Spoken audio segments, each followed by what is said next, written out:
ইতিহাসের পাতায় জায়গা করে নিলেন হাবিবুর রহমান সোহান। বাংলাদেশের ইতিহাসে দ্রুততম টি-20 সেঞ্চুরিটা এখন তার দখলে। এশিয়া কাপে হংকং চায়নার বিপক্ষে এই রেকর্ড করেছেন তিনি।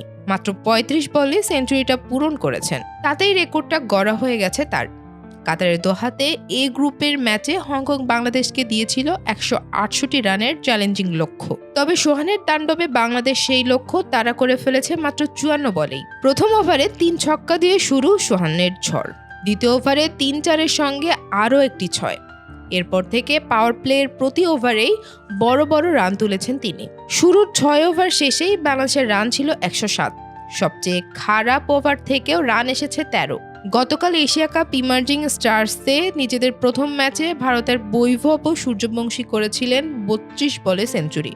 এক পর্যায়ে মনে হচ্ছিল সেটাও বুঝি ছুঁয়ে ফেলবেন। ৩১ বলে রান ছিল তার ৯৬, তবে পরের ৪ রান নিতে তিনি খেলেন আরও ৪ বল। তবে ৩৫ বলে সেঞ্চুরি করেও বাংলাদেশের রেকর্ডটা ভেঙে দিয়েছেন সোহান। যে কোনো ধরনের ক্রিকেটে এটিই এখন দেশীয় কোনো ব্যাটারের দ্রুততম সেঞ্চুরি। এর আগে এই রেকর্ডটা ছিল পারভেজ হোসেন ইমনের। উল্লেখ্য ২০২০ সালে তিনি ৪২ বলে সেঞ্চুরি করে রেকর্ডটা গড়েছিলেন। রাবিতা খন্দকার, বাংলা বাজার পত্রিকা।